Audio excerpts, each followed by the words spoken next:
everyone, and welcome. Let me be the second to welcome you to the Columbus Metropolitan Club. I'm Carol Looper. I'm a member of the Board of Trustees and a retired, not really, journalist. It's great to see you all here today. Today, CMC's Forum of Pundits, Press, and Politicians, Election 2018, is sponsored by Hannah News Service, the Ohio Farm Bureau Federation, and Planned Parenthood of Greater Ohio. Each of our sponsors, represented here by many friends and associates, please help me thank them.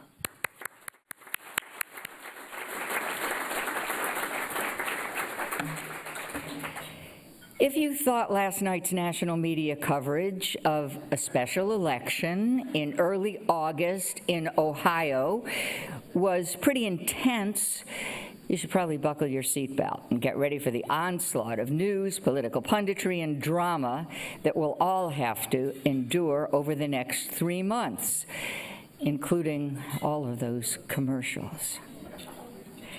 Thankfully, we can rely on our experts today, not only to pay attention, but to help us interpret the tea leaves. Let's hear from our experts.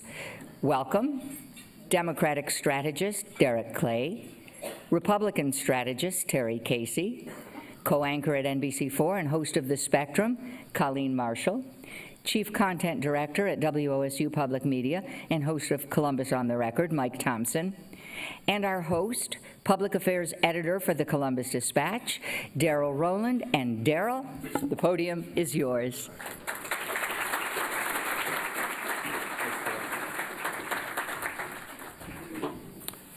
So how many of you had dread when she said 3 more months of this stuff? And how many said, yeah, that's great? Yeah, me too. A little bit of both, even though that's how I make my living here. So I'm going on 4 hours of sleep, so apologies in advance. And you can guess why I only got 4 hours of sleep, because, yeah, there was that little election last night, and looked like a cakewalk for Danny O'Connor right at the beginning when those early vote totals were in, and we had a lead of several thousand votes. But we knew that wasn't going to last. The early votes favored the Democrats. Republicans turned it out more on Election Day. So the question was, would Troy Balderson get his head above that water where Danny O'Connor had sat? And it turns out he did. Well, we think he did. 100% of the vote is in now. Troy Balderson has a 1,700 vote lead in round numbers. Some people are still not calling the race. Let's figure this out. Terry Casey, Republican strategist, is this race over? And if Troy Balderson's a winner, how did he win? The answer is yes, he won, and I want to shout out to Daryl. He didn't pay me any money this, but I want to give you a contrast in the media. This morning at 8:02, Gayle King on CBS said there was 8,000 provisional ballots in this district still to be counted. But you could have listened to that, but it actually is wrong. If you read what Daryl and the Dispatch wrote that was on their online right now, it gives you a very good breakdown of and I hate to be so precise, but the 3,435 provisionals still to be counted. And a big chunk, 1,349, comes from Franklin County, but over 1,000 from Delaware, et cetera. And a lot of these absentees, and it's fairly normal. I was 14 years on a board of elections here in Franklin County. A lot of people, a certain number, 4 or 5%, will request an absentee ballot, and for some reason, good or bad, they don't send it back. So the reality is there's still some votes to be counted, but I don't think, as Daryl and the Dispatch's analysis shows that it's going to be much change. So 1,754 is the current margin. It might narrow, but here's a little secret about members of Congress.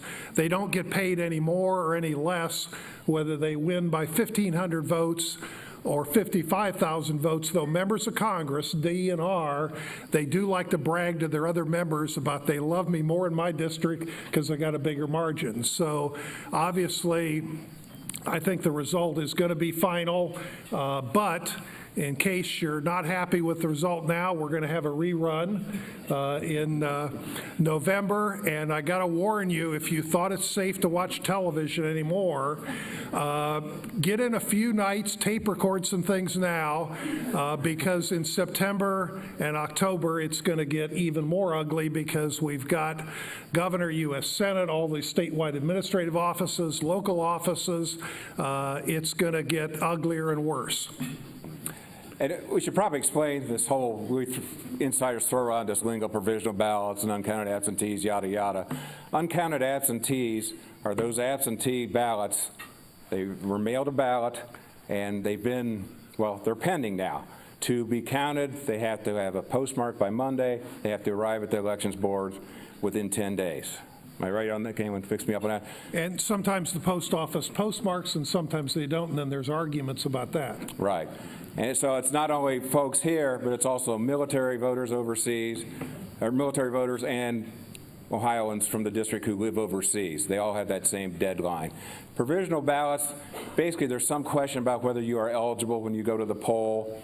So they're saying, all right, we're going to give you a provisional ballot and we'll clean it up a little bit later. So those are what is outstanding. And just Terry referred to our calculations. Basically, Danny O'Connor has to win 80% of all of those to pull even. And that's 80%, assuming every one of them is counted. As Terry says, not all those absentees are coming back. Not all those provisionals are going to be counted. So, enough about me. Derek Clay, and again, everyone just jump in here, but I'm going to pick on the party people. Derek? Yes. Danny O'Connor apparently fell just short. Tell me why. Well, first off, I want to thank Jane and the CMC for allowing me to be here, and all of you for coming out and supporting this. Danny O'Connor won. Whether he goes to Congress for the next 2.5 months or not, Danny O'Connor won, and let me tell you why. So this district is about 53% Republican, it's about 47% Democrat, so it's about 7% spread on that. And President Obama in 2008 won this district by about 7 percentage points over John McCain, right? And President Trump won in 2016 by about 11%. Now, in the 2012 election, when President Obama ran against Mitt Romney, Obama lost the district by 11 percentage points. But this was after the lines were drawn. This was after the new lines were drawn. So when you look at this, you know, this is obviously a gerrymandered district that goes all the way over to, you know, as far as Muskegum County and goes up to Morrow County, and so the district is all over the place. This is a very educated district. This district is, you know, 20% of the adults are 25 years or older, have a high school education. Median income is $67,000. And why am I telling you all this? Is because this district is primarily GOP, and the GOP voters crossed over to vote for Danny O'Connor because they wanted to change. And the only reason why Troy Barterson was the nominee is because he got the endorsement from Pat Tiberi.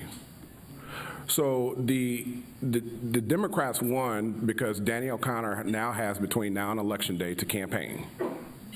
And the voters that voted for him last night are not going to go away. They're going to vote for him again in November. And you're going to have the statewide candidates running with Cordray and of course DeWine and the other statewide that are running. But you're also going to have Sherrod Brown, who's winning the Senate district currently, with recent polls. So you're going to have a gentleman that has basically 2.5 months to go and tell his message to voters in the 12th district. So I think that that Danny O'Connor won in concept. Whether this proves that he goes to Washington for the next couple of months or not, the Democrats won because this is a district that should have clearly been Republican. This shouldn't even have been a race. So I think that over the next few months is going to be very interesting, whether Danny wins or not. Well, tell the rest of you, tell me, I mean, we're talking about there's a rematch, and of course the reason there's a rematch, this special election was just to fill out the remainder of Pat Tiberi's term. Pat quit effective in January after representing the district since 2001. So this is to represent the rest of his term, which, I don't know, goes into like the first week of January. In November, it's who's going to take that full 2-year term starting in January, and basically the normal congressional term. But panel, why is it going to be any different in November than it was yesterday? Well, I think that I agree with some of what Derek just said, that, well, right, Danny O'Connor now has another 2.5 months to tell his message, but so does Troy Balderson. And you're going to be, the real winners, let's be honest, is TV stations. Not all of them. Yeah.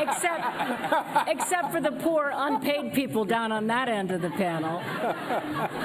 1-866-897-9678. Well, the DVD's for sale in the lobby afterwards.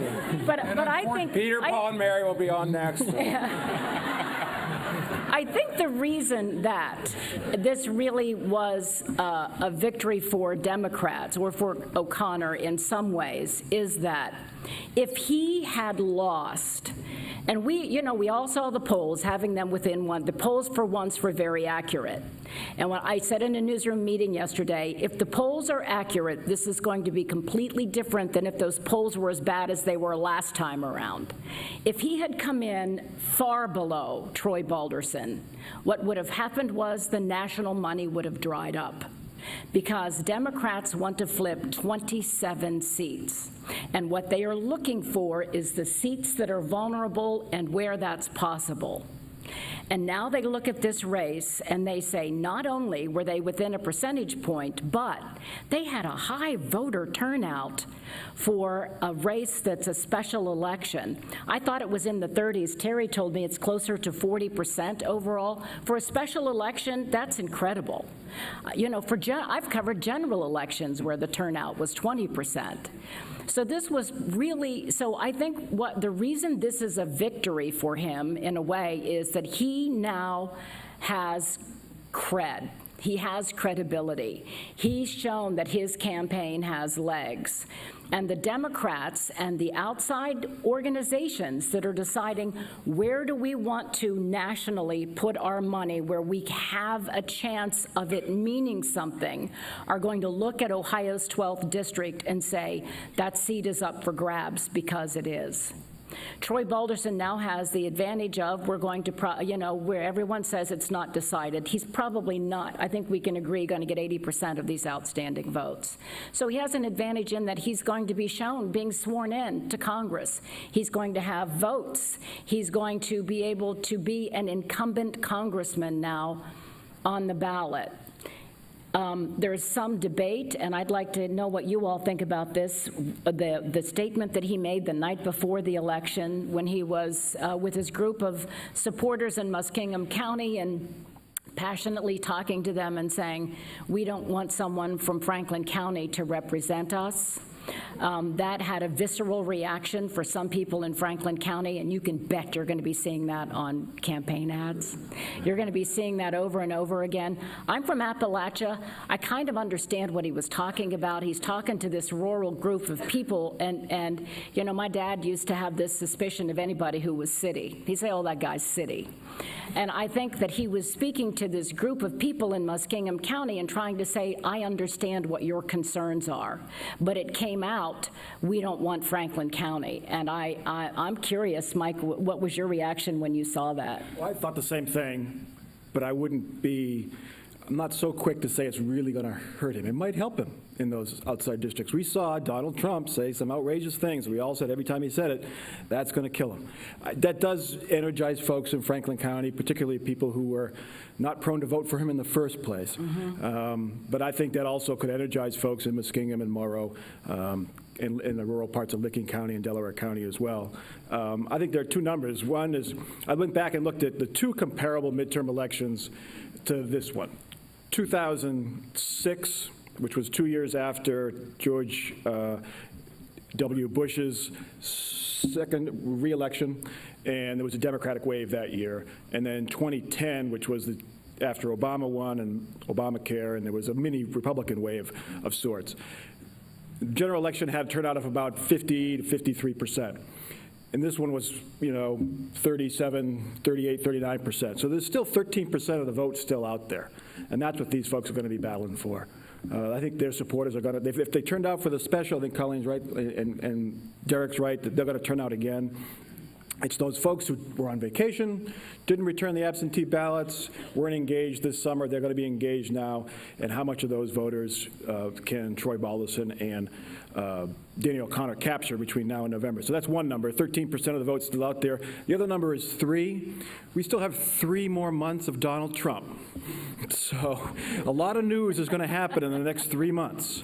Just think about the last 3 months. We had North Korea, we had Vladimir Putin, we've got Michael Cohen's recordings. I mean, the news is just nonstop, and that will have an impact, good or bad, for either candidate on this election. Bob Mueller could exonerate Donald Trump in the next month, and that could be good news for the Republican. Bob Mueller could try to indict Donald Trump in the next month, and that could be better news for Danny O'Connor. So there's a long way to go, and this race is far from over.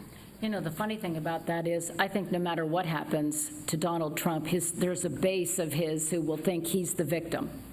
And if you've been to these Trump rallies, it's like otherworldly, the way the excuses and I probably should watch how I say this, but the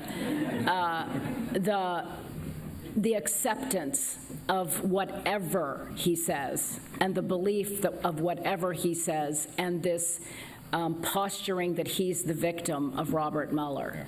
And I don't think, in some ways, I think if he's indicted a month before the election, it would help Republicans, because that base would be so energized and make sure that they turn out. I've read that too, that if you go back historically into the 90s, after President Clinton was impeached, his support, especially among the base, went up because they were viewed as our president's being attacked. We have to band together and send in money and whatever. Derek?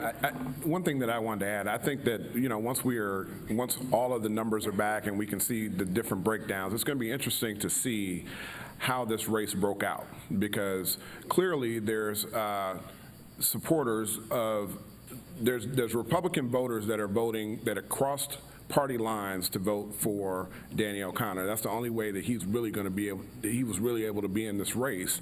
And it could define a new voter, the voter that's the suburban voter that is a little tired of the Trump administration and some of the antics that are going on in this administration. And so it'll be very interesting to see how those numbers break out and see if suburban voters are breaking away from the president, but putting their trust into somebody else that's running in those congressional districts. One of the things that was mentioned is how big a race is the 12th going to be this fall. This, in August, was kind of the last special election, and I think the number is Republicans in special elections in the past year and a half have won 8 out of 9. I think that's the rough number. That's members of Congress. That's not counting the Alabama Senate race.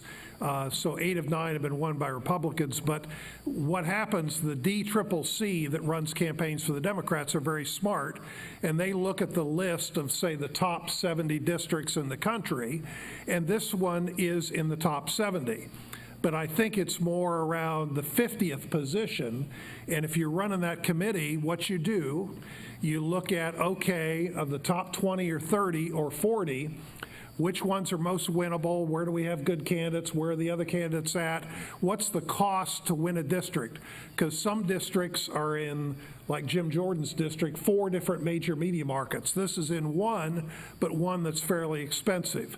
So they're going to pretty pragmatically look at where's our best opportunities, and they're going to put their chips where they think they have the best chance of getting return, and the Republicans do the similar thing. So the 12th might or might not be in that top tier of the 40 or so districts.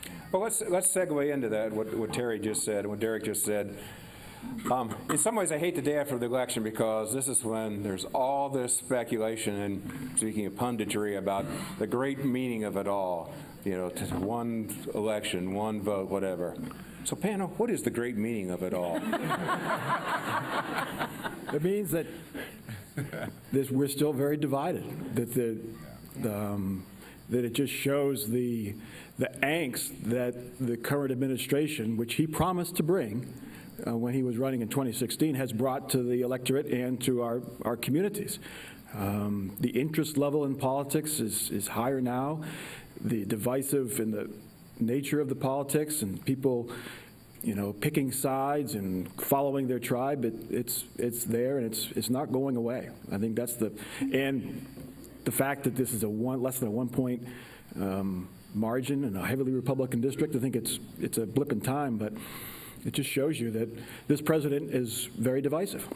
And also mention in do-over races, and I go back to an Ohio House race, there was a guy that won in Tuscarawas and Holmes County by all of 7 votes. So last night when I was at Channel 10, sorry, Colleen, Sandy Tice was saying, this is going to be close. And I said, how do you define close? Because 7 votes in an Ohio House district, smaller, but 7 votes is really, really close. Well, he was kind of called Landslide Landis, and he jokingly called himself Landslide Landis. Well, 2 years later, he won with 70% of the vote. So different elections, different turnout models, and I think a lot of what's going to drive the turnout in November is going to be the governor's race. And I'll try and think of a tactful way to say this, but nobody thinks either candidate is overhyped with charisma. And if I ask people here, what's Cordray stand on education versus DeWine, people start scratching their heads and saying, I don't know. So the governor's race will probably drive things more because that's where the biggest chunk of the money is going to be spent. So, you know, you can look, and also, to be honest, off the record, of course, there were a few errors made by the Republicans in this candidate's campaign, like in being late and screwing up doing the mailings to Republican voters to vote by mail or early. It was screwed up big time. In fact, The double. absentee ballot application. Right, the absentee, the Democrats did it right and early and got early returns. The Republicans screwed it up. Well, they've got a chance to fix some of those errors, and maybe they will and maybe they won't. Danny, to his credit, did a very good campaign in a lot of the tactical kind of things. He'll probably repeat it, but again, will he have the money? Because at times in his campaign, about 3 weeks out, he was getting in $50,000 a day off of his website because he was getting so much national publicity and a lot of people nationally were contributing. So will that be replicated this fall when there's a lot of other people across the country to contribute to?